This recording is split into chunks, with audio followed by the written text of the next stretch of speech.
Sta mettendo a punto anche le misure sulla scuola, alcune anticipazioni le aveva date già la ministra Azzolin ieri sera. Sentiamo Laura Corsi.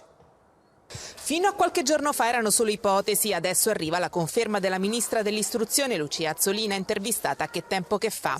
Due gli scenari sull'esame di maturità 2020. Il primo, riapertura delle scuole a maggio. In questo caso la prova di italiano resterebbe a carattere nazionale, mentre la seconda prova, quella legata all'indirizzo di studi, sarebbe predisposta dalle singole commissioni, a seguire gli orali.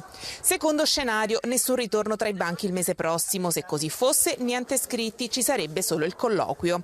Tutti gli studenti saranno ammessi alla maturità, che però non vuol dire essere automaticamente promossi, ha sottolineato la ministra. Anche alle medie l'esame si farà e se le scuole non dovessero riaprire consisterà nella presentazione di un elaborato. Non faremo tornare i ragazzi in classe fino a quando non ci saranno le condizioni di sicurezza, ha ribadito Azzolina. E sull'eventualità di una ripresa delle lezioni in autunno che preveda una maggiore distanza in aula tra gli studenti, la ministra ha detto che è una delle ipotesi sul tavolo. Se ne discuterà tenendo conto del problema delle classi pollaio.